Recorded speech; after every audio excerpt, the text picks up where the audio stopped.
ಗುರುಜಿ, ನಿಮ್ಮ ಮಾತಿನ ಮುಖೇನವೇ ನಮ್ಮೆಲ್ಲರನ್ನ ಬಡಿದೆಚ್ಚರಿಸ್ತಾ ಇದ್ದೀರಾ. ಹೊರಡಿ ಹೊತ್ತಾಗಿದೆ, ದೀಪವನ್ನ ಬೆಳಗಿಸ್ತಿರೋ ಮುಖೇನ ಜಗತ್ತನ್ನ ನಾವೆಲ್ಲರೂ ಸಂರಕ್ಷಣೆ ಮಾಡೋಣ ಅಂತ. ಮುಂದೆ ಗುರುಜಿ, ನಾವು ಈ ದೀಪಗಳನ್ನು ಹಚ್ಚಕ್ಕೆ ವಿವಿಧವಾದ ಪ್ರಾಂತದಲ್ಲಿ ಎಲ್ಲ ರಾಜ್ಯಾದ್ಯಂತ ಪಕ್ಕದ ರಾಜ್ಯದಲ್ಲೂ ಸಹ ಎಷ್ಟೋ ವಿಚಾರಗಳನ್ನು ತಿಳಿಸಿ ಪಂಚಭೂತಗಳಾಗಿರ್ತಕ್ಕಂಥ ಅಗ್ನಿ, ವಾಯು, ಜಲ, ಭೂಮಿ, ಆಕಾಶ ಅಂದರೆ ಮಹಾರಾಷ್ಟ್ರ ಭಾಗ ನಾವುಗಳು ಏನು ವಿಚಾರವನ್ನು ತಿಳಿಸಿದ್ದೀವಿ. ಮೇಲ್ಭಾಗ ಉತ್ತರಾಖಂಡ ಅಂತೀವಿ, ಉತ್ತರ ಭಾಗ ಅಂತೀವಿ. ಪಶ್ಚಿಮ ದಿಗ್ಭಾಗೆಯಲ್ಲಿ ಪ್ರಾರ್ಥನೆ ಮಾಡ್ಕೊಳ್ತಕ್ಕಂಥ ಕೇರಳ ಪ್ರಾಂತ, ಪೂರ್ವ ಭಾಗದಲ್ಲಿರ್ತಕ್ಕಂಥ ವಿಚಾರ ಯಾರನ್ನು ನಮಸ್ಕಾರ ಮಾಡ್ಕೊಳ್ಳೋದು, ಎಲ್ಲ ದೇವತಾ ಕಾರ್ಯದಲ್ಲಿರ್ತಕ್ಕಂಥ ರಾಜರಾಜ ಚೋಳಗಳು ಎಲ್ಲ ದೇವಾಲಯಗಳು ಶಾಸ್ತ್ರಗಳ ಪೂರ್ವಕವಾಗಿ ಪ್ರತಿಷ್ಠಾಪನೆ ಮಾಡಿರ್ತಕ್ಕಂಥ ಆ ತಮಿಳುನಾಡನ್ನು ದರ್ಶನ ಮಾಡ್ಕೋಬೇಕು.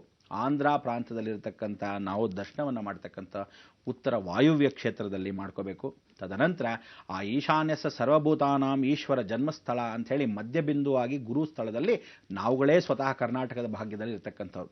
ಎಲ್ಲ ಕ್ಷೇತ್ರದಲ್ಲಿ ಈ ಪಂಚಭೂತಗಳ ತತ್ವವಾಗೂ ಅಟ್ಲೀಸ್ಟ್ ದಕ್ಷಿಣವಾಗಿರ್ತಕ್ಕಂಥ ನಾವುಗಳು ಆ ದೀಪವನ್ನು ಹಚ್ಚಿದರೆ ಉತ್ತಮ ಏನೋ.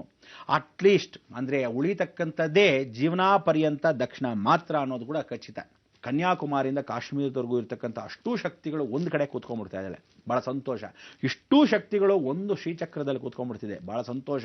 ಜಗನ್ಮಾತೆಗೆ ಅಷ್ಟೂ ಶಕ್ತಿಗಳು ಅಂದರೆ ಯಾರ್ಯಾರಿಗೆ ಕೊಟ್ಟಿದ್ದಾರೆ. ಇಂದ್ರ ಆದಿ ದೇವತೆಗಳು ಕೊಟ್ಟಿದ್ಲು, ಬ್ರಹ್ಮ ವಿಷ್ಣು ಮಹೇಶ್ವರನ್ ಕೊಟ್ಟಿದ್ಲು, ಎಲ್ಲ ಸಪ್ತ ಋಷಿಗಳು ಕೊಟ್ಟಿದ್ರು, ಸನಕಾದಿ ಋಷಿಗಳು ಕೊಟ್ಟಿದ್ಲು, ಎಲ್ಲ ದೇವಿಗಳಿಗೆ ಕೊಟ್ಟಿದ್ಲು. ಅದೆಲ್ಲ ಶಕ್ತಿ ತನಗೆ ತಾನೇ ವಾಪಸ್ ಬಂದ್ಬಿಡುತ್ತೆ. ಅದಕ್ಕೆ ನಾವೇನು ಮಾಡ್ತಾ ಇದ್ದೀವಿ, ಇವಳನ್ನ ನವದುರ್ಗ ಅಂತ ಕರಿತೀವಿ. ಈ ನವದುರ್ಗ ಸ್ಮರಣೆಯನ್ನು ಮಾಡಿಕೊಂಡಾಗ 18 ಕೈ ಉಳ್ಳವಳು ಈ ಆದಿಶಕ್ತಿ ಒಂದು ಕಡೆ ಕೂತ್ಕೊಂಡು ಶ್ರೀಚಕ್ರ ಉಪಾಸನೆಯ ಪೂಜೆಯನ್ನು ಮಾಡಿಕೊಂಡು ಭೂಸ್ಪರ್ಶವನ್ನು ಮಾಡ್ತಾಳಂತೆ. ಅದಕ್ಕೆ ಇವಳಿಗೆ ಶರಣು ಅಂತ ಹೇಳಿ ನಾವೇನು ಮಾಡ್ತಾ ಇದ್ದೀವಿ, ಶ್ರೀ ಮಹಾಸರ್ಪಯಾಗ ಅಂತ ಏನು ಮಾಡಿದ್ವಿ ಅದೇ ರೀತಿಯಾಗಿ ಆ ಸರ್ಪಗಳ ಮುಖಾಂತರವೇ ಇವಳು ನವದುರ್ಗ ಆಗಿದ್ದಾಳೆ. ಅದಕ್ಕೋಸ್ಕರ ನವದುರ್ಗ ಮಹಾಯಾಗ ಅಂಥೇಳಿ ಆ ಶಕ್ತಿಗಳನ್ನು ಕೇಂದ್ರ ಬಿಂದುವಾಗಿ ಪ್ರತಿಷ್ಠಾಪನೆ ಪೂರ್ವಕವಾಗಿ ನಮಸ್ಕಾರವನ್ನು ಮಾಡಬೇಕು. ಮೇ 12ನೇ ತಾರೀಕು, ಎಷ್ಟೋ ಮೇ 12ನೇ ತಾರೀಕು ಗಮನಪೂರ್ವಕವಾಗಿರ್ತಕ್ಕಂಥ ವಿಚಾರ. ಇದಕ್ಕೆ ಸಂಸ್ಥೆಯ ಮುಖಾಂತರವಾಗಿ ತಾವುಗಳೆಲ್ಲ 1108 ಜನಕ್ಕೆ ಮಾತ್ರ ಸೇವಾಕರ್ತರಿಗೆ ಅರ್ಹತೆ. ಮಿಕ್ಕಿದವರೆಲ್ಲ ಬಂದು ದರ್ಶನವನ್ನು ಮಾಡ್ಬೋದು, ದರ್ಶನಕ್ಕೆ ನಮಸ್ಕಾರ ಮಾಡ್ಕೋಬೋದು, ತಮ್ಮ ತಮ್ಮ ಅನುಭವಗಳನ್ನು ಪರಿಪೂರ್ಣವಾಗಿ ಮಾಡ್ಕೋಬೋದು. ಇದನ್ನು ನಾ ಭೂತೋ ನ ಭವಿಷ್ಯತಿ, ಭೂಮಿ ಮೇಲೆ ಇದುವರ ತನಕ ಯಾರೂ ಮಾಡಿಲ್ಲ. ನಾನು ಮಹಾಕಾಳ ಸರ್ಪ ಯಾಗವನ್ನು ಮಾಡಿದಾಗಲೂ ಸಹ ನಿಮಗೆಲ್ಲ ಹೇಳಿದೆ, ಜನ್ಮೇ ಜಯ ಬಿಟ್ಟ ಮೇಲೆ ಭೂಮಿ ಮೇಲೆ ಮಾಡಿರ್ತಕ್ಕಂಥದ್ದೇ ಸಂಪೂರ್ಣ ವರಮಹಾಲಕ್ಷ್ಮಿ ಸಂಸ್ಥಾನ ಮುಖಾಂತರವಾಗಿ ನಾನೊಬ್ಬರೇ ಮಾಡಿದ್ದೆ. ಇವತ್ತಿಗೂ ಆ ಮೂಲ ರಹಸ್ಯ ವಸಿಷ್ಠ ಮಹರ್ಷಿಗಳು ಈ ಯಾಗವನ್ನು ಯಾಕೆ ಹಮ್ಮಿಕೊಂಡಿದ್ರು ಅಂದರೆ, ಇಡೀ ಜಗತ್ತಲ್ಲಿ ಯಾರು ಲಂಚ ಅಂತಾರೆ, ಇಡೀ ಜಗತ್ತಲ್ಲಿ ಯಾರು ದೌರ್ಜನ್ಯ ಮಾಡ್ತಾರೆ, ಇಡೀ ಜಗತ್ತಲ್ಲಿ ಯಾರು ಅಟ್ಟಹಾಸದಿಂದ ಮೇಯ್ತಾ ಇದ್ದಾರೆ, ದುಷ್ಟ ಸಂಹಾರಕ್ಕೋಸ್ಕರ ಮಾಡಿರ್ತಕ್ಕಂಥ ಈ ಒಂದು ಮಹಾಯಾಗವನ್ನು ಈಗ ಭೂಲೋಕಕ್ಕೆ ಸಂಪೂರ್ಣವಾಗಿ ಸಹಕಾರಕ್ಕೆ ಇಡೀ ಜಗತ್ತಲ್ಲಿ ಎಷ್ಟೋ ಜನ ಮುಗ್ಧರು ಕಷ್ಟಪಡ್ತಾ ಇದ್ದಾರೆ. ರೈತರಿಂದ ಹಿಡಿದು ಕಡು ಬಡತನದಿಂದ ಹಿಡಿದು ಎಲ್ಲರಿಗೂ ಎಲ್ಲ ರೀತಿಯಾದ ಕಷ್ಟಗಳಿದೆ. ಯಾರಿಂದ? ಎಷ್ಟೋ ಅಟ್ಟಹಾಸದಿಂದ ಮೆರಿತಾ ಇರತಕ್ಕಂಥ ದುಷ್ಟರು. ಇವರಿಗೆ ಮತ್ತಷ್ಟು ದುರಹಂಕಾರ, ಅವಿಭಾವ ಎಲ್ಲವೂ ಇರೋದ್ರಿಂದ ಈ ಧ್ವಂಸವನ್ನು ಯಾರು ಮಾಡ್ತಾಳೆ? ಸಾಕ್ಷಾತ್ ಜಗನ್ಮಾತೆ. ಅವಳನ್ನ ಪ್ರಾರ್ಥನೆ ಮಾಡಿಕೊಂಡು ಆ ಮೂಲ ರಹಸ್ಯದ ಮಂತ್ರಗಳನ್ನು ಹೇಳಿ ಅಲ್ಲಿ ಪೂಜೆಯನ್ನು ನಾನು ಖಂಡಿತವಾಗ್ಲೂ ಮಾಡ್ತೀನಿ. ಆದ್ದರಿಂದ ತಾವುಗಳೆಲ್ಲರೂ ಪಾಲ್ಗೊಳ್ತಕ್ಕಂಥವ್ರು ಸಾಕಷ್ಟು ಜನ ವಿಶೇಷವಾಗಿ ಬಂದು ಈ ಪಾಲ್ಗೊಳ್ತಕ್ಕಂಥ ಅವಕಾಶವನ್ನು ಶ್ರೀ ಮಹಾನವದುರ್ಗ ಯಾಗ, ಈ ನವದುರ್ಗ ಯಾಗವನ್ನು ಪಾಲ್ಗೊಂಡಾಗ ಶ್ರೀಚಕ್ರ ನವ ಆವರಣ ಪೂಜೆಗಳು, ಇಲ್ಲಿ 9 ಆವರಣಗಳಲ್ಲಿ 9 ದುರ್ಗೆಯರು ನಿಂತ್ಕೊಂತಾರೆ. ಈ ಜ್ಯೋತಿಯನ್ನು ಆವತ್ತಿನ ದಿವಸ ನೀವು ಪ್ರತ್ಯಕ್ಷ ಸಾಕ್ಷಿಯಾಗಿ ಅವಳ ಭೂಸ್ಪರ್ಶವನ್ನು ಮಾಡೋದು ನೀವು ನೋಡಬಹುದು. ಯಾಕೆಂದರೆ ಮೇ 6ರಿಂದ ಮೇ 18ರೊಳಗೆ ಆ ಭೂಸ್ಪರ್ಶವನ್ನು ಮಾಡ್ತಾಳೆ, ಅದು ಮುಹೂರ್ತ. ಆ ಭೂಸ್ಪರ್ಶ ಮಾಡಿದಾಗ ಈ ಭೂಕಂಪಗಳಾಗಲಿ ಇನ್ನಷ್ಟಾಗಲಿ ಜಾಸ್ತಿ ಆಗ್ತಾ ಹೋಗುತ್ತೆ. ಇನ್ನಷ್ಟು ಜಾಸ್ತಿ ಆಗ್ತಾ ಹೋದಾಗ ಸೂರ್ಯನ ತಾಪವು ಹೆಚ್ಚಾಗ್ತಾ ಇರುತ್ತೆ.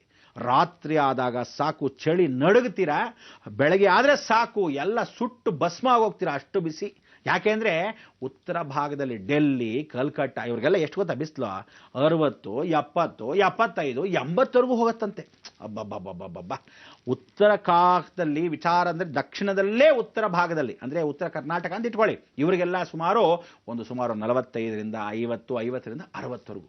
ಬೆಂಗಳೂರವ್ರ ಪಾಪ 28, 30 ಅಬ್ಬಬ್ಬ ಅಂದರೆ 38 ಹೋಗಿದ್ರು. ಈಗ 40, 45, 50ವರೆಗೂ ನೋಡಬೇಕು ಅಂದರೆ ಎಷ್ಟು ಚೆನ್ನಾಗಿರುತ್ತೆ. ಕಾಸ್ಮೋಪಾಲಿಟನ್ ಸಿಟಿ, ಅದು ಇದು ಹಚ್ಕೊಂಡು ಕೂತ್ಕೊಂಡಿರ್ತಿದ್ರು.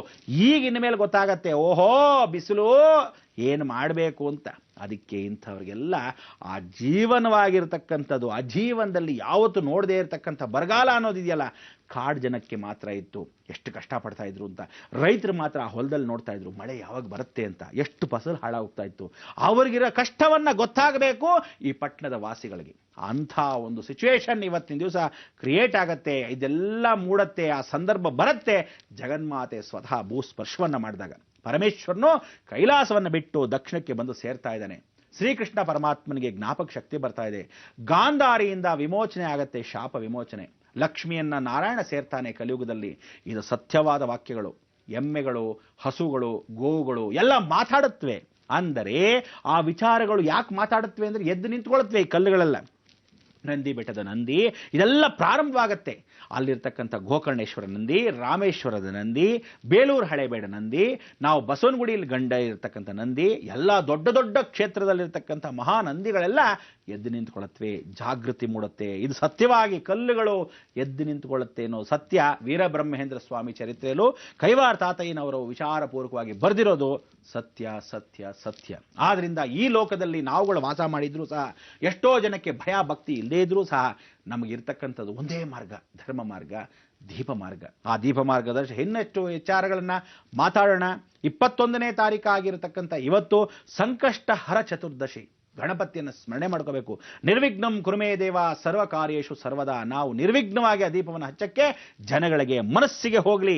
ಕನಿಷ್ಠ ಪಕ್ಷ ಆಕಾಶದಲ್ಲಿ ಜಗನ್ಮಾತೆ ಬರಲಿ, ಮನಸ್ಫೂರ್ತಿಯಾಗಿ ಹಚ್ಚಿ ನೋಡೋಣ. ಆವತ್ತಾದರೂ ಆ ಭಗವತಿಗೆ ಎಲ್ಲಾದರೂ ಕಿಂಚಿತ್ ಕರುಣೆ ಬಂದರೆ ನಮ್ಮನ್ನು ಖಂಡಿತವಾಗ್ಲೂ ರಕ್ಷಿಸ್ತಾಳೆ ಅನ್ನೋದು ಆ ಒಂದು ನಂಬಿಕೆ ಇವತ್ತಿಗೂ ಇಟ್ಕೊಂಡಿದ್ದೀನಿ, ಆ ಕ್ಷಣಕ್ಕೂ ಇಟ್ಕೊಂಡಿದ್ದೀನಿ. ನೀವು ಆ ನಂಬಿಕೆಯಲ್ಲಿರಿ. ನೇನು ಬಂದೆ. ಗುರುಜಿ, ಮುಂದಿನ ದಿನಗಳಲ್ಲಿ ಏನೆಲ್ಲ ಅವಘಡಗಳು ಸಂಭವಿಸಲಿದೆ ಅಂತ ಹೇಳ್ತಾ ಇದ್ರೆ ಒಂಥರ ಭಯದ ಜೊತೆ ಮುಂದೇನ್ ಮಾಡ್ಬೇಕು ಇನ್ನೇನೂ ಇಲ್ಲ. ನೀವು ಹೇಳ್ದಂತೆ ನಾವು ಭಗವಂತನ ಪಾದಕ್ಕೆರಗಬೇಕು ಅಂತ ಹೇಳ್ತಾ ಇವಾಗ ಏನ್ ಹೇಳ್ತಿದ್ದೀರಾ? ಇದು ನಾನು ಹೇಳ್ದೆ ಅನ್ನೋ ವಿಚಾರಕ್ಕಿಂತ ಎಲ್ಲ ಋಷಿ ಮುನಿಗಳು, ಎಲ್ಲ ಮಹನೀಯರು, ಎಷ್ಟೋ ದೈವ ಭಕ್ತರಾಗಿರ್ತಕ್ಕಂಥವ್ರು ಅಷ್ಟೂ ಜನನು ಅವರವರ ರೀತಿಯಲ್ಲಿ ಸ್ಮರಣೆ ಮಾಡ್ಕೊತಾ ಇದ್ದಾರೆ. ಕೆಲವರು ಗೊತ್ತಿದ್ದ ಸ್ಮರಣೆ ಮಾಡ್ಕೊತಾ ಇದ್ದಾರೆ, ಕೆಲವರು ಗೊತ್ತಿಲ್ಲದೆ ಸ್ಮರಣೆ ಮಾಡ್ಕೊತಾ ಇದ್ದಾರೆ, ಕೆಲವು ಗೊತ್ತಿಲ್ಲದೇನೆ ಜಪಗಳನ್ನು ಮಾಡ್ತಾ ಇದ್ದಾರೆ, ಪೂಜೆ ಪುನಸ್ಕಾರಗಳನ್ನು ಮಾಡ್ತಾ ಇದ್ದಾರೆ. ದೇವರ ಶಕ್ತಿಗಳನ್ನು ಒಂದಲ್ಲ ಒಂದು ಕಡೆ ನಮಗೇ ಗೊತ್ತಿಲ್ಲದೆ ದುಷ್ಟಶಕ್ತಿಗಳನ್ನ ಅಟ್ಟಾಸಿಂದ ಮೆರೀತಾ ಇರತಕ್ಕಂಥವ್ರನ್ನ ಎಷ್ಟೋ ಮಹನೀಯರಿದ್ದಾರೆ. ಅದಕ್ಕೆ ಅಂದರಿಕಿ ನಾ ಅಭಿವಂದನಾಲು ಅಂತ ಹೇಳಿ ನಮಸ್ಕಾರವನ್ನು ಮಾಡಬಹುದು. ನಮ್ಮಲ್ಲಿರ್ತಕ್ಕಂಥದ್ದು ಒಂದೇ. ಶಸ್ತ್ರಗಳನ್ನ ಇಟ್ಕೊಂಡು ದೇವಿಯ ಜೊತೆ ಜಗಳ ಮಾಡೋಕ್ಕಾಗಲ್ಲ, ಅಥವಾ ಯಾವ ಕಾಲಕ್ಕೂ ಪ್ರಪಂಚದ ಪ್ರಳಯದ ಮುಂದೆ ಹೋಗಿ ನಿಂತ್ಕೊಳ್ಳೋಕೆ ಸಾಧ್ಯವಿಲ್ಲ. ಏನು ಹಬ್ಬಬ್ಬ ಅಂದರೆ ಆ ಪ್ರಳಯಕ್ಕೆ ಅಲೆಗಳು ಬರುತ್ತೆ ಬರುತ್ತೆ ಬರುತ್ತೆ, 70 ಅಡಿ 80 ಅಡಿ ಬರುತ್ತೆ ಅಷ್ಟೇ, ಜಾಸ್ತಿ ಏನು ಬರಲ್ಲ.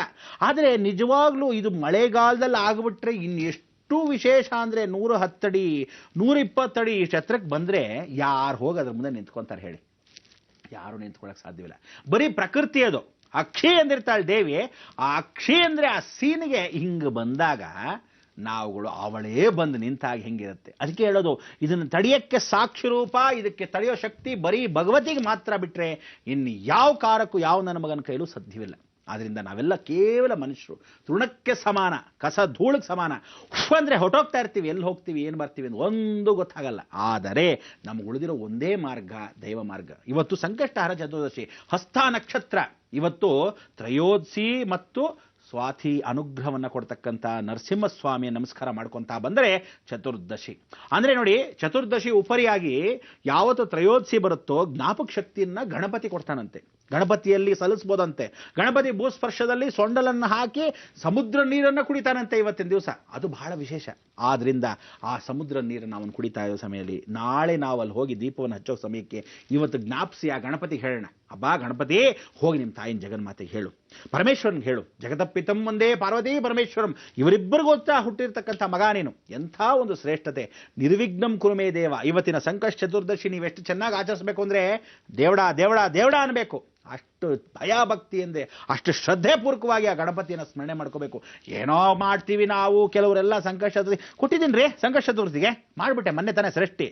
ಏನು ಎಷ್ಟು ಚೆನ್ನಾಗಿ ಏನಂದರೆ ಒಂದು ಮಸಾಲೆ ದೋಸೆ ತಿಂದೆ, ಈಗ ತಾನೇ ಇಡ್ಲಿ ಮುಗಿಸ್ಕೊಂಡು ಬಂದೆ ಅನ್ನೋ ಥರ ಹೇಳ್ತೀರಾ. ಒಂದು ಪೂಜೆ ಪುನಸ್ಕಾರಕ್ಕೆ ಕೂಡ ನಿಜವಾಗಿ ಅದ್ರ ಮೇಲಿರ್ತಕ್ಕಂಥ ಒಂದು ನಂಬಿಕೆ ಕೇವಲ ಕೆಲವರಿಗೆ ಮಾತ್ರ.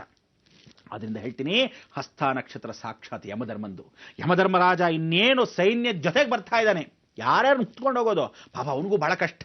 ಅದಕ್ಕೆ ನಾವೇನು ಹೇಳೋಣ, ಯಮಧರ್ಮರಾಜ ಕರ್ಕೊಂಡು ಹೋಗ್ತಾ ಇದೆಯಾ ಸಂತೋಷ, ಆದರೆ ಕರ್ಕೊಂಡು ಹೋಗೋಕ್ಕೆ ಯಾರಿಗೂ ಯಾವ ಕಾಲಕ್ಕೂ ನೋವಿಲ್ಲದೆ ಅನಾಯಾಸವಾಗಿ ಕರ್ಕೊಂಡು ಹೋಗು. ಗೊತ್ತೇ ಆಗಬಾರ್ದು ಪಾಪ, ಆ ನೋವುಗಳು ಗೊತ್ತಾಗಬಾರ್ದು. ಹೋಗ್ಬಿಟ್ರೆ ವಾಸಿ. ಅರ್ಧಂಬರ್ಧ ಬೆಂದು ಗಿಂದು ಅರ್ಧಂಬರ್ಧ ಬಿದ್ದು ಎಷ್ಟು ಜನಕ್ಕೆ ಯಾರು ಸಹಾಯ ಮಾಡೋರು? ಯಾರೂ ಇಲ್ಲ. ಅದಕ್ಕೆ ಒಂದು ಸಲಿ ಭೂವರ್ತನ ಅನುಗ್ರಹ ಸಿದ್ಧಿ ಅಂದರೆ ಅಗ್ನಿ ಜ್ವಾಲೆಯಾಗಿರ್ತಕ್ಕಂಥ ಸೂರ್ಯನ ನಮಸ್ಕರಿಸ್ತಾ, ತಂದೆಯಾಗಿರ್ತಕ್ಕಂಥ ನಿನಗೆ ನಮಸ್ಕರಿಸ್ತಾ ಇದೀವಪ್ಪ ಸೂರ್ಯ. ನಿನಗೆ ಬರ್ತಕ್ಕಂಥ ಕೋಪದಲ್ಲಿ ಯಮಧರ್ಮರಾಜ ನಿನ್ನ ಎರಡನೇ ಮಗ ಬಂದ್ಬಿಡ್ತಾ ಇದ್ದಾನೆ, ಕರ್ಮಣ್ಯೇವ ಅಧಿಕಾರಸ್ಯ ಅಂತ ಹೇಳಿ ದೊಡ್ಡ ಮಗ ಬೇರೆ ಶನೇಶ್ವರನು. ಅಂದ್ರೆ ಇಷ್ಟು ಜನದ ಪಾಪಕರ್ಮಗಳನ್ನು ತೊಳೆಯಕ್ಕೆ ನಿಮ್ಮ ಕುಟುಂಬನೇ ಸಾಕು. ಆದರೆ ಇಂಥ ಒಂದು ಕುಟುಂಬ ಜೀವನ ಪರ್ಯಂತವಾಗಿ ನಿನ್ನ ಕೋಪಕ್ಕೆ ಯಾರು ಒಳಗೆ ಸಾಧ್ಯವಿಲ್ಲ. ಆದ್ರಿಂದ ನಾವೆಲ್ಲ ಏನಂದ್ರೆ ನಿನಗೆ ಸಮಾನವಾಗಿ ಸಾಯಂಕಾಲದಲ್ಲಿ ಆ ದೀಪವನ್ನು ಹಚ್ಚಿ ಎಲ್ಲೋ ಶಾಂತಿಂಪು ಶಾಂತಿಂಪು ಅಂತ ನಿನ್ನ ಶಾಂತಿಗೆ ನಾವು ಕೋರ್ಕೊತಾ ಇದ್ದೀವಿ. ಅದು ಬಿಟ್ಟರೆ, ಶಾಂತಿ ಮಾರ್ಗ ಬಿಟ್ಟರೆ ಎಲ್ಲ ವೃದ್ಧರಿಂದ ಹಿಡಿದು ಕುಟುಂಬ ಪರಿವಾರ ಸಮೇತ ಎಲ್ಲ ಮಕ್ಕಳಿಂದ ಹಿಡಿದು ದಯವಿಟ್ಟು ಎಲ್ಲರೂ ಹೋಗಿ ಆ ದೀಪ ಯಾಚನೆಯನ್ನು ಮಾಡ್ಕೊಳ್ಳಿ. ಇದಕ್ಕೋಸ್ಕರ ಈ ಪ್ರಕೃತಿಯ ಪ್ರಳಯ ಕಾಲಕ್ಕೆ ಯಾವ ಕಾಲಕ್ಕೂ ಭಯ ಪಡಬೇಕು ಅಂತಲ್ಲ. ಸತ್ಯವಾಗಿರ್ತಕ್ಕಂಥ ವಿಚಾರ ಯಾವಾಗಲೂ ಕಠೋರವಾಗಿರುತ್ತೆ, ಉಗ್ರವಾಗಿರುತ್ತೆ, ಕೋಪವಾಗಿರುತ್ತೆ. ಕೆಲವರಿಗೆ ಯೋ ಇದನ್ನೇ ಹೇಳ್ತಾರೆ ಕಾರ್ಯಕ್ರಮದಲ್ಲಿ ಅಂತ ಕೆಲವರಿಗೆಲ್ಲ ಬೇಜಾರಾಗಿರ್ಬೋದು, ನಿಜ. ಆದರೂ ಸಹ ಸತ್ಯ. ಯಾಕೆಂದರೆ ಇದಕ್ಕಿಂತ ದೈವ ಮಾರ್ಗ ಇನ್ಯಾವುದೂ ಇಲ್ಲ. ಇಷ್ಟು ವರ್ಷ ನೀವುಗಳು ಕೂತ್ಕೊಂಡು ಆಡಳಿತ, ಕೆಲಸ, ಕಾರ್ಯ, ನನ್ನ ಬಿಸ್ನೆಸ್ಸು, ನನ್ನ ಆಡಳಿತ ಹೀಗೆ ಕೂತ್ಕೊಂಡ್ಬಿಟ್ಟಿದ್ರಿ. ಯಾರಾದರೂ ಲೋಕಚಿಂತನೆ, ಯಾರಾದರೂ ಧರ್ಮಚಿಂತನೆ, ಯಾರಾದರೂ ಪ್ರಪಂಚ ಹಿಂಗೆ ಆಗೋಗುತ್ತಲ್ಲ ನಾಳೆ ದಿವಸ ಅಂತ ಒಬ್ಬನಾದ್ರೂ ಯೋಚನೆ ಮಾಡ್ತೀರಾ? ಬರೀ ನಿಮ್ಮ ಹೆಂಡತಿ, ನಿಮ್ಮ ಮಕ್ಕಳು, ನಿಮ್ಮ ಸಂಸಾರ ಇದೇ ಆಗೋಯ್ತು. ಅದೇ ಭಗವಂತ ಸಂಕಟ ಬಂದಾಗ ವೆಂಕಟರಮಣ ಅನ್ಬೇಡಿ, ಪರಿವರ್ತನೆ ಮಾಡ್ಕೊಳ್ಳೋಣ ಅಂತ. ಅದಕ್ಕೆ ಎಲ್ಲ ರೀತಿಯಲ್ಲಿ ಎಲ್ಲ ಧರ್ಮದಲ್ಲಿ ಪರಿಪೂರ್ಣವಾಗಿ ಯಾಚನೆಗಳನ್ನು ಮಾಡ್ಕೊಂಡು ಬಂದಾಗೋಯ್ತು. ನಮ್ಮ ಕರ್ತವ್ಯ ನಾವು ಮಾಡಿದ್ದೀವಿ. ತಾಯಿ ಮಕ್ಕಳಿಗೋಸ್ಕರ ಎಷ್ಟು ಮಟ್ಟಿಗಾಗುತ್ತೋ ತನ್ನ ಕರ್ತವ್ಯ ಮಾಡಿಬಿಡ್ತಾಳೆ. 9 ತಿಂಗಳು ಹೆತ್ತು ಹೊತ್ತಾದ ಮೇಲೆ ಪರಿಪೂರ್ಣವಾಗಿ 5 ತಿಂಗಳ ಬಾಣಂತನದಲ್ಲಿ ಆ ಮಕ್ಕಳಿಗೆ ವ್ಯಾಳಕೆಗಳು ಏನೇನು ಬೇಕೋ ಎಲ್ಲ ಮಾಡ್ತಾಳೆ, ಪಾಲನೆ ಪೋಷಣೆ ಮಾಡ್ತಾಳೆ, ಗುರುವಾಗಿರ್ತಾಳೆ, ಎಲ್ಲ ವಿದ್ಯೆನೂ ಹೇಳ್ಕೊಡ್ತಾಳೆ, ದೊಡ್ಡದಾಗೋವರೆಗೂ ಬೆಳೆಸ್ತಾಳೆ. ಕೊನೆಗೆ ಆ ಮಗ ಏನು ಮಾಡ್ತಾನೆ, ಆ ಮಗಳು ಏನು ಮಾಡ್ತಾಳೆ ಅನ್ನೋದು ಯಾವ ಕಾಲಕ್ಕೂ ಅವಳು ಚಿಂತನೆ. ಅವರಿಂದ ಏನಾದರೂ ನಮಗೆ ಬರುತ್ತಾ ಅಂತ ಕೂಡ ಕೇಳಲ್ಲ. ಅವಳು ನಿಸ್ವಾರ್ಥ ಸೇವೆಯಾಗಿ ಮಾಡಿರ್ತಾಳೆ. ಹಾಗೆ ಈ ಭೂದೇವಿ ಎಲ್ಲವನ್ನೂ ಕೊಟ್ಟು ಸಂತೋಷವನ್ನು ಪಡಿ ಅಂತ ಹೇಳಿ ನಮ್ಮನ್ನು ಕೊಟ್ಟಳು. ಎಲ್ಲ ನೋಡಿ ಸಂತೋಷ ಪಡಬೇಕಷ್ಟೇ ವಿನಃ, ಆದರೆ ತಾಯಿಯನ್ನು ಮರಿಬಾರ್ದು.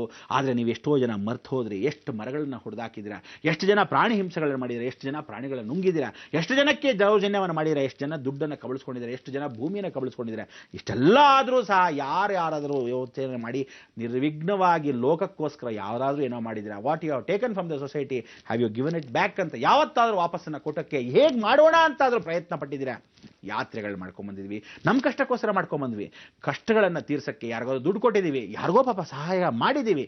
ಕಿಂಚಿತ್ತು ನಿಮ್ಮ ಕುಟುಂಬ, ನಿಮ್ಮಲ್ಲಿರ್ತಕ್ಕಂಥ ನೆಂಟರಿಷ್ಟರು ಎಷ್ಟು ಜನ ಮಾಡಿದ್ದೀರಾ? ಕೇವಲ ಒಂದಷ್ಟು ಜನ ಮಾತ್ರ. ಆದರೆ ಅಷ್ಟೂ ಜನ ಪಾಪಿಗಳ ಮಧ್ಯದಲ್ಲಿ ನಾವು ಜೀವಂತವಾಗಿ ಒಂದಷ್ಟು ಜನ ಇದ್ದೀವಾ ಅಂದರೆ ನಮ್ಮೆಲ್ಲರಿಗೂ ಉಳಿದಿರೋದೇನು ಗೊತ್ತಾ? ದೈವ ಮಾರ್ಗ. ಆದ್ದರಿಂದ ಇನ್ನ ಮೇಲೆ 2011ರಿಂದ ಎಲ್ರಿಗೂ ಎಷ್ಟು ಭಯ ಬರುತ್ತೆ ಅಂದರೆ ಪ್ರತಿಯೊಬ್ಬನು ದೇವರೇ ದೇವರೇ ದೇವರೇ ಅಂತಾನೆ ಹೊರತು ದೇವರ ನಂಬಿಕೆ ಇಲ್ದಿದ್ದವನು ಈ ಭೂಮಿಯಲ್ಲಿ ಇರಲ್ಲ. ಖಚಿತ ಸತ್ಯ. ಆದರೆ ಒಂದನ್ನಾದರೂ ಹೇಳ್ತೀನಿ, ಯಾವ ಕಾಲಕ್ಕೆ ಯಾರು ಎಷ್ಟು ಜನ ಉಳಿತೀವೋ ಅಷ್ಟು ಜನ ಪರಿಪೂರ್ಣವಾಗಿ ನಿಮಗೆಲ್ಲರಿಗೂ ಹೇಳ್ತಾ ಇದ್ದೀನಿ, ಉಳಿದ ಪಕ್ಷದಲ್ಲಿ ಜಗನ್ಮಾತೆ ಆಶ್ರಯ ಇದ್ದ ಪಕ್ಷದಲ್ಲಿ ಎಲ್ರಿಗೂ ಏನು ಅಂದರೆ ಎಲ್ಲ ಸ್ವಾಭಿಮಾನದ ಬದುಕುವಂಥ ಜೀವನ ಇರುತ್ತಂತೆ. ಆ ಸ್ವಾಭಿಮಾನದ ಬದುಕೋ ಜೀವನ ಅಂದರೆ ಏನು? ಯಾವ ಎಲೆಕ್ಟ್ರಿಸಿಟಿ ಇರಲ್ಲ. ಹಸುಗಳನ್ನ ಎತ್ತುಗಳನ್ನೇ ತಗೋಬೇಕು, ನೇಗಿಲನ್ನೇ ತಗೋಬೇಕು. ರೈತನಾದವನು ಹೇಗೆ ಕಷ್ಟಪಡಬೇಕು ಹಾಗೆ ಪಡಬೇಕು. ಟೈಪಿಂಗ್ ಮಾಡಬೇಕಾ ಕೈಯಲ್ಲೇ ಹೊಡಿಬೇಕು. ಯಾವುದು ಎಲೆಕ್ಟ್ರಾನಿಕ್ ಸ್ವಿಚ್ ಹಾಕಿದ ತಕ್ಷಣ ಡರ್ರ್ ಅಂತ ಹೋಗೋ ಕಥೆ ಎಲ್ಲ ಇರಲ್ಲ. ಹಂಡೆ ಒಲೆ ಉರಿ ಅಂತ ಓದಬೇಕು, ಅನ್ನಬೇಕು ಅನ್ನೋದು ಅನ್ನಲೇಬೇಕು. ಸ್ನಾನಕ್ಕೆ ನೀರಿಡಲೇಬೇಕು, ಅಡುಗೆನ ಮಾಡಲೇಬೇಕು. ಏನು ರುಚಿಯಾಗಿರುತ್ತೆ ಅಡುಗೆ ಸೌದೆ ಒಲೆ ಉರಿ ಅಂತ. ಹಿಸ್ಟ್ರಿ ರಿಪೀಟ್ಸ್ ಅಂತ. ಖಂಡಿತ ಕಾಲಚಕ್ರ ತಿರುಗತ್ತೆ. ಆ ಕಾಲಚಕ್ರ ತಿರುಗೋದನ್ನು ನೀವು ನೋಡಲೇಬೇಕು. ಅದನ್ನೆಲ್ಲ ನಾವು ನೋಡಿ ಆನಂದ ಪಡ್ಬೋದು. ಇದ್ದರೆ, ಇಲ್ಲದಿದ್ದ ಪಕ್ಷದಲ್ಲಿ ಅನಾಥೋ ದೇವರಕ್ಷಕ ಅಂತ ದೇವರ ಜೊತೆ ಹೊಟ್ಟೋದ್ರೆ ಮುಕ್ತಿಯನ್ನಾದರೂ ಕೊಡಿ ಅಂತೀವಿ. ನಾವಂತೂ ಹಾಗೆ ಕೇಳ್ತೀವಿ, ಕೆಲವರಂತೂ ಕೇಳ್ತಾರೆ. ಕೆಲವರಿಗೆ ಭಯ. ಯಾಕೆಂದ್ರೆ ಮಾಡಿದುಣ್ಣ ಮಾರಾಯ, ಪಾಪಕರ್ಮಗಳನ್ನ ಯಾವ ಕಾಲಕ್ಕೂ ಯಾರೂ ಕ್ಷಮಿಸಲ್ಲ ಅನ್ನೋದು ದೈವ ಸಾಕ್ಷಿ ಒಂದೇ. ಆದ್ದರಿಂದ ನಿಮಗೆ ಮನಸ್ಸಾಕ್ಷಿ ಇದ್ದರೆ ದಯವಿಟ್ಟು ನಾಳೆ ದಿವಸ ಕೊನೆಯ ದಿವಸವಾಗಿರೋದ್ರಿಂದ ಎಲ್ಲರೂ ಹೋಗಿ ದೀಪವನ್ನು ಹಚ್ಚಕ್ಕೆ ಜಾಗೃತಿಯನ್ನು ಮೂಡಿಸಿ. ನಿಮ್ಮಲ್ಲಿ ನೆಂಟರುಗಳು ಯಾರಿದ್ದಾರೆ ಎಲ್ಲರಿಗೂ ಫೋನನ್ನು ಕರೆಯನ್ನು ಹಚ್ಚಿಬಿಡಿ. ಯಾಕೆಂದರೆ ಇಡೀ ಜಗತ್ತಲ್ಲಿರ್ತಕ್ಕಂಥ ಅಷ್ಟು ನೆಂಟರು, ಅಷ್ಟು ಫ್ರೆಂಡ್ ಸರ್ಕಲ್ಲು ಯಾರ್ಯಾರಿದ್ದಾರೋ, business circle, business friend circle, ಯಾರ್ಯಾರು ಇಮೇಲ್ ಮಾಡ್ತಿರೋ, MLA SLM ಏನೇನು ಮಾಡ್ತಿರೋ ಎಲ್ಲ ಮಾಡಿಟ್ಬಿಡಿ. ಅತ್ಲಾಗೆ ಮಾಡಿಟ್ಬಿಟ್ಟು ಏನು ಮಾಡ್ತೀರಾ? ಎಲ್ರಿಗೂ ಜಾಗೃತಿಯನ್ನು ಮೂಡಿಸಿ. ದಯವಿಟ್ಟು ದೀಪವನ್ನು ಹಚ್ಚಿ ಅಂತ ಹೇಳ್ಕೊಳ್ಳಿ, ಪ್ರಾರ್ಥನೆ ಮಾಡ್ಕೊಳ್ಳಿ. ಅವರವರ ಕುಲದೇವತೆ, ಇಷ್ಟ ದೇವತೆ, ಗ್ರಾಮ ದೇವತೆಯನ್ನು ಈ ಜಾಗೃತಿಯನ್ನು ಮೂಡಿಸಿ. ಎಲ್ಲೋ ಪ್ರಪಂಚದಲ್ಲಿ ನೋಡಿ, ಕನಕದಾಸರು ಒಂದು ಸಲ ಕೂತ್ಕೊಂಡ ಭಕ್ತಿಯಿಂದ ಹಾಡಿದಾಗ ಕೃಷ್ಣ ಪರಮಾತ್ಮ, ಬರೀ ಕನಕದಾಸರು ಹೇಳಿದ್ದಕ್ಕೆ ಕೃಷ್ಣ ಪರಮಾತ್ಮನೇ ಈ ಕಡೆ ತಿರುಗಿದಾಗ, ಎಲ್ಲರೂ ಸೇರಿ ಪ್ರಾರ್ಥನೆ ಮಾಡಿದಾಗ ಖಂಡಿತ ಭಗವಂತ ತಿರುಗಲ್ವಾ? ಅವನಿಗೂ ಕಿಂಚಿತ್ತು ಒಂದು ದಯೆ ದಾಕ್ಷಿಣ್ಯ ಅಂತ ಬರ್ಬೋದಾ? ಎಲ್ಲಾದರೂ ನಿಲ್ಲಿಸ್ತಾನ? ಖಂಡಿತ ನಿಲ್ಲಿಸ್ತಾನೆ. ಇದು ಸತ್ಯವಾದ ರೂಪ. ಇವತ್ತಿಗೂ ದ್ವಾರಕಾ ಮುಳುಗೋ ಸಮಯದಲ್ಲಿ ಎಷ್ಟೋ ಜನ ಪ್ರಾರ್ಥನೆ ಮಾಡಿದ್ರು. ಇವತ್ತು ಕೃಷ್ಣ ಪರಮಾತ್ಮನ ವಿಗ್ರಹ ಉಳಿದಿರ್ತಕ್ಕಂಥ ವಿಚಾರ, ಎಷ್ಟೋ ಜನ ಅದನ್ನು ಕಾಪಾಡಿರ್ತಕ್ಕಂಥ ವಿಚಾರ, ಇವತ್ತಿಗೂ ಜೀವಂತವಾಗಿರ್ತಕ್ಕಂಥ ವಿಚಾರಗಳು ಎಷ್ಟೋ ದೇವಾಲಯಗಳಿದೆ. ಆದ್ರಿಂದ ಸಾಕ್ಷಿ ರೂಪವಾಗಿ ಅಂದು, ಇಂದು, ನಾಳೆ ಅನ್ನೋದು ನಮಗೆ ಗೊತ್ತಿಲ್ಲ.